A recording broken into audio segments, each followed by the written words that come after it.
La casa es un abanico de colores claros. Aquí habita alguien cuyo corazón es una lámpara encendida, un nido abandonado. Aquí vive la persona que amo. Es Elena y no me ama. Aunque ella quisiera, no sabe cómo.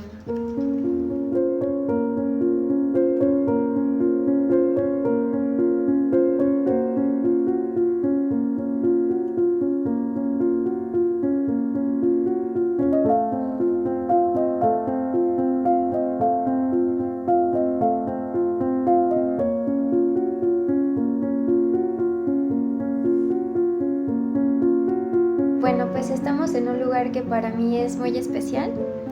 Es la Biblioteca del Bosque. No sé si han estado aquí en Morelia o son de aquí. Creo que todos lo ubican junto a la pila de los Patos. Es un lugar muy familiar porque yo iba a la primaria aquí cerquita, casi cruzando la calle.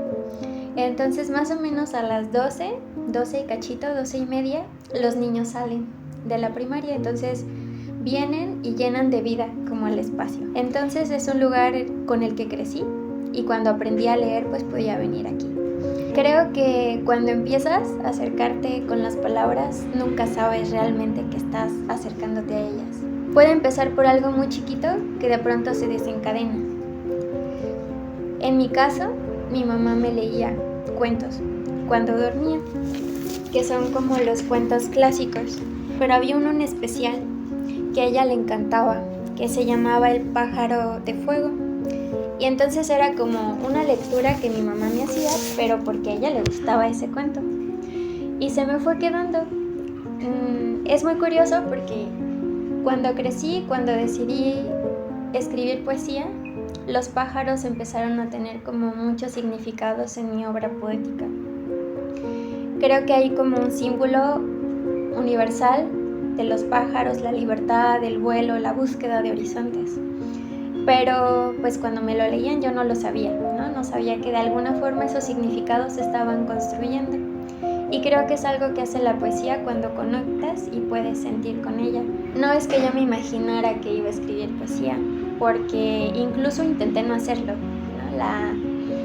Me metí a carreras muy diferentes que nada tenían que ver realmente con la poesía. Pero siempre fui lectora.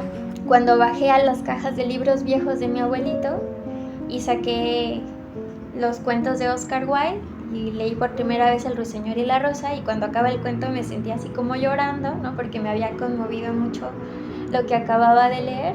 Fue como decir, ay, quiero leer más de esto, ¿no? Quiero leer más de esto que me hizo sentir y me provocó cosas.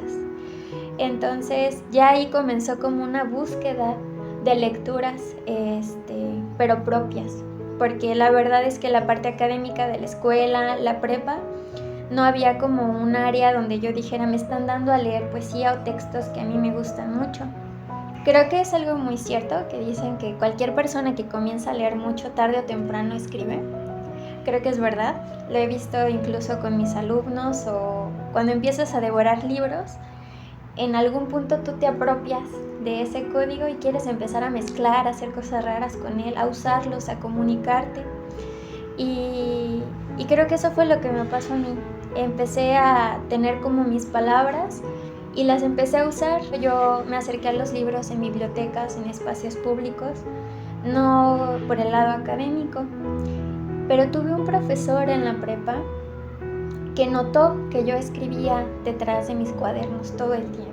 Y un día, así cuando yo la estaba viendo, levantó mi libreta y me señaló, ¿no? Y yo le dije así como, qué pena, ¿no? Leyó mis poemas. Pero para la siguiente clase fue una grata sorpresa encontrarme que me había dejado como fotocopias de poemas. Unos poemas preciosos que yo no sabía que podía comprender, pero los comprendí. Por ejemplo, me dio a leer Tabaquería de Fernando Pessoa, me dio a leer a Walt Whitman, o sea, cuando yo apenas tenía 15 años, y empecé a conectar con la poesía, ¿no? A comprenderla, y también me hizo sentir que no estaba sola, ¿no? Que en todos estos sentires o cosas que yo escribía así de forma necesaria para mi corazón detrás de los cuadernos, no estaba sola, había otras personas que tenían esa necesidad y que convertían eso que escribían en algo maravilloso, ¿no? Y que yo podía leerlo y sorprenderme. Sin embargo, mi Eunice del pasado creía con mucha lógica que lo que tenía que hacer era conseguir una carrera administrativa, conseguir un buen trabajo y ponerse como a trabajar lo antes que pudiera para poder colaborar con su familia.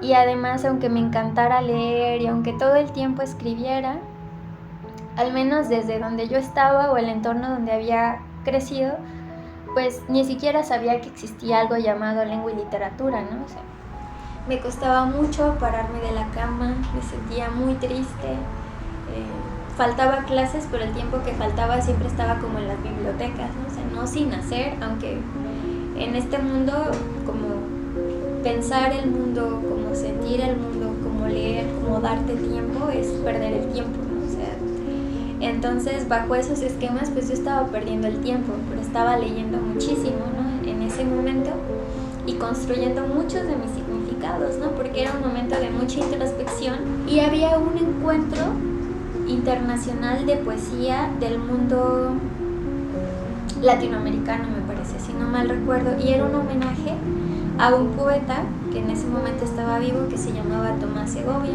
Me animé y entré a Casa de Cultura y fueron, recuerdo que 3 días seguidos de ese evento, 3 días que no me paré a la universidad, ¿no? O sea, eran mis cosas y más bien me venía a Casa de Cultura a escuchar los poemas y creo que fue la primera vez que sentí que estaban hablando de algo que a mí me importara, ¿no? O sea, de algo que a mí me transmitiera.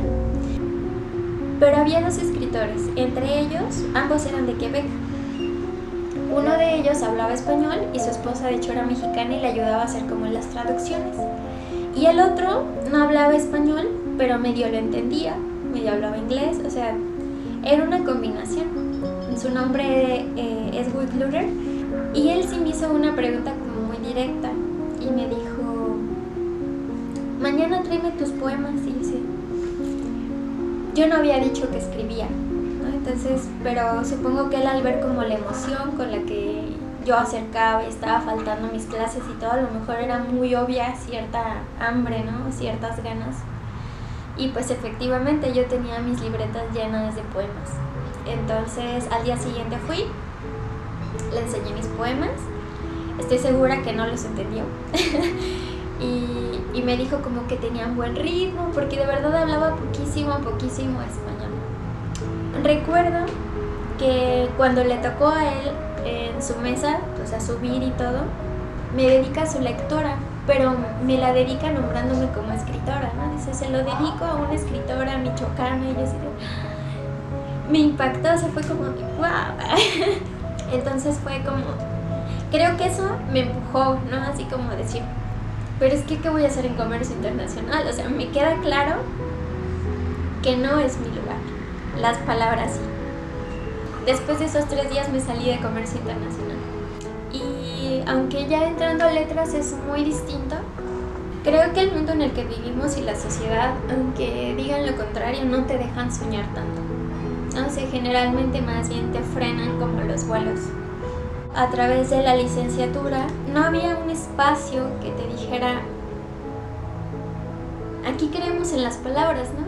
Y justo por eso las estudiamos, o sea, queremos ver qué pasa con esos seres tan extraños, tan raros que a la gente le provocan tantas cosas, ¿no? Ya no había que sentir tanto un texto, había como que desentrañarlo y desentrañarlo como otros te decían que lo tenías que desentrañar, ¿no? Era de todas formas como un análisis homogéneo, ¿no? O hegemónico, lo que tenías que hacer también a través de las palabras. Ya era, esto es bueno, esto es malo, esto tiene calidad, esto no lo tiene. Vamos a leer a fulano, pero no a sutana. A la fecha no he leído tantas escritoras como yo quisiera, ¿no?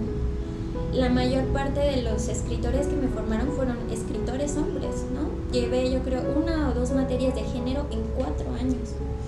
No vi nada de literatura ambiental o de literatura de las diversidades sexuales o de literatura indígena o literatura afrodescendiente, o sea, ni siquiera mención. Y es bien rudo cuando notas, o sea, te cuestionas que ni siquiera te ven incluido a ti, ¿no? O sea, que no te consideran ni a ti ni a muchas otras partes. Como mujer no eras considerada tampoco una creadora, ¿no? Sino eras como parte de ese discurso o de esas cosas, o tenía que ser muy bueno o era muy malo, pero no había posibilidades. Y si prestabas un poco más de atención, se replicaba, ¿no? En tu aula, en los libros de la biblioteca. Creo que son ideas que a todos nos acompañan porque nos construyeron con ellas, ¿no? Y justo si hablamos del poder de las palabras, creo que nadie podría decir que sin querer o queriendo no replicamos ciertos patrones o ciertas conductas o ciertos discursos, porque también los traemos, ¿no? Como un bordado que habrá que descoser y darle otro tipo de función a esa pieza. Cuando empecé a escribir, lo que quería era un espacio para escribir, pero nunca juzgué como qué espacios eran o qué discursos se manejaban en esos espacios. Entonces, cuando empiezas a crear tu obra o cuando empiezas a crecer y empiezas a chocar con muchas cosas, te das cuenta de que casi no hay espacios seguros, ¿no? O sea, es dificilísimo encontrar un espacio donde exista equidad, donde haya espacios reales.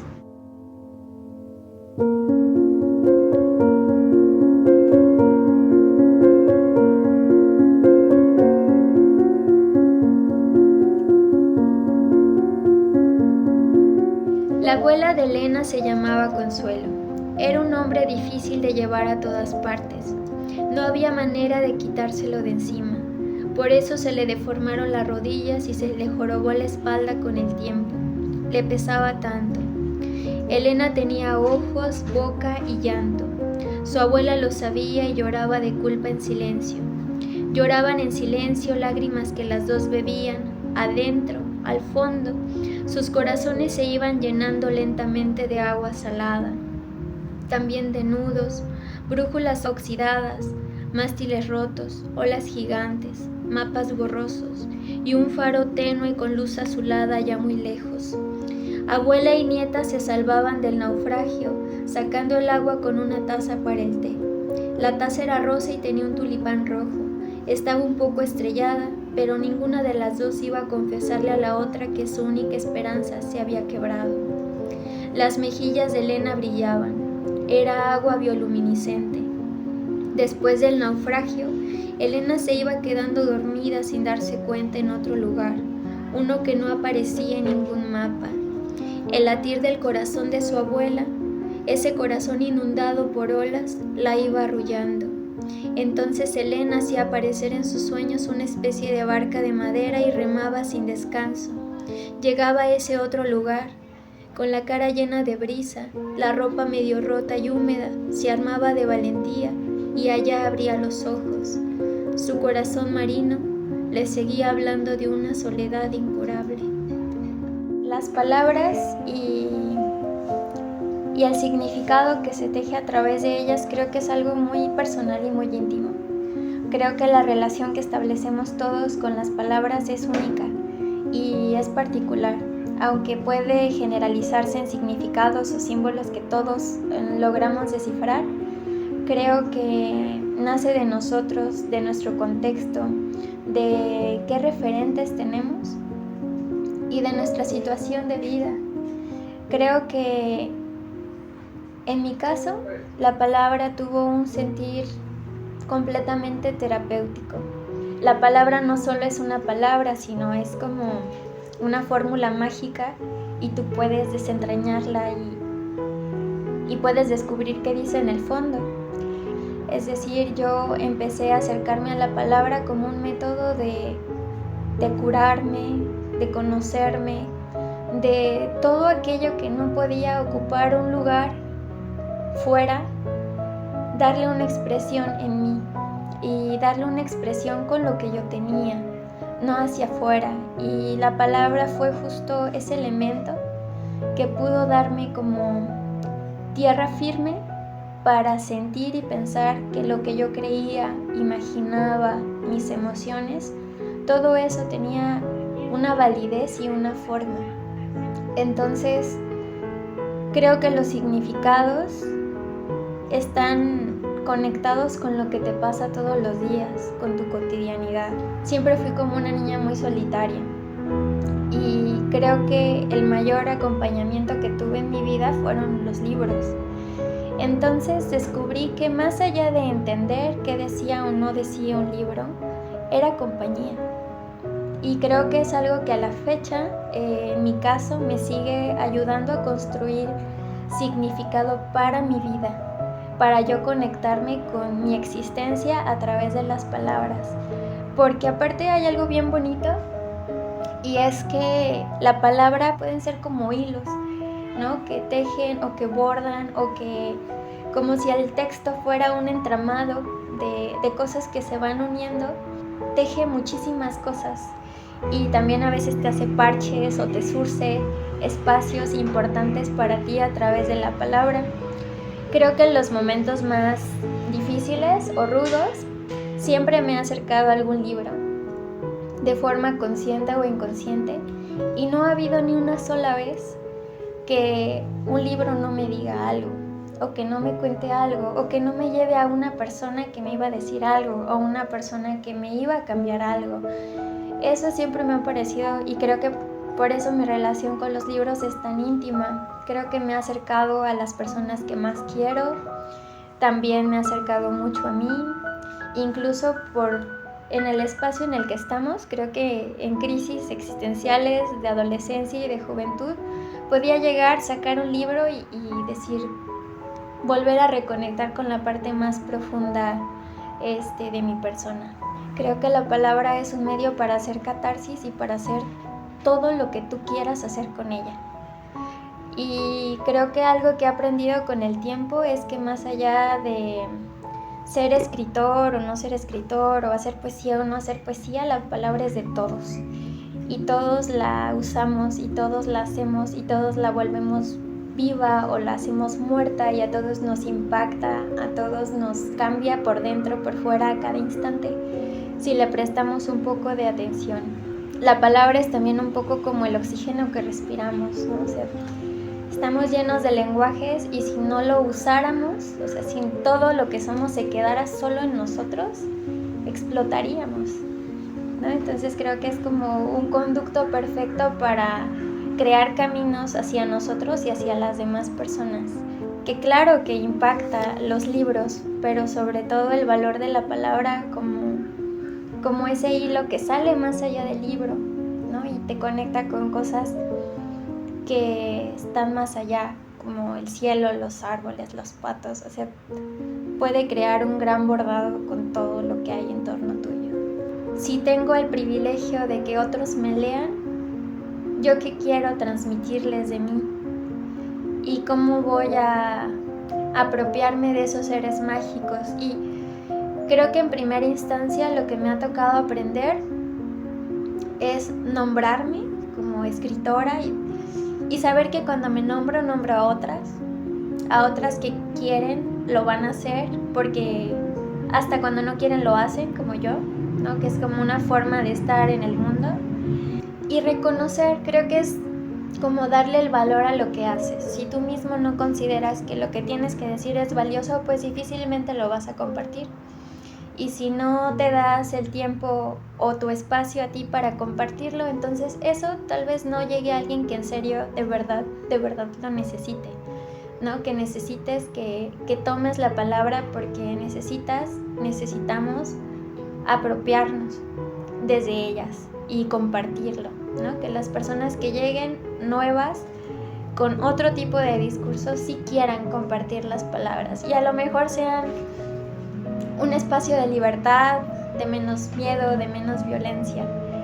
Hablando como de la apropiación de tus propias palabras y de la forma en la que quieres usarlas o bordarlas o darte esa oportunidad de crear, creo que sí implica algo importante y es eso, saberte creador o creadora, ¿no? En todos sus múltiples significados. Y es que si no lo sabes, no puedes darte la oportunidad de creer que tú puedes hacerlo o que eso es una posibilidad para ti. El sueño comienza por desmantelar el naranjo que está a la izquierda lleno de flores. Respiro y me imagino que vuelan palomas blancas en todo el cielo. Arranco un puño de flores del naranjo y se transforman en una paloma de mirada oscura y triste que asoma su cabeza desde mi bolsillo. Soltar fue despeñarme para siempre desde tu corazón. No puedo acompañar a Elena donde se dirige. Entonces comenzará a disolverse esta casa. Hasta aquí llega mi pecho. Ha llegado más lejos de lo que yo pensaba. De alguna forma desconocida, pude entrar en el otro sueño, en el suyo. Veo la barca en la que Elena rema. Yo estoy a la orilla y peleo con las olas. Voy a perder. Pero recuerden, yo sabía perder desde antes de que empezara esta historia.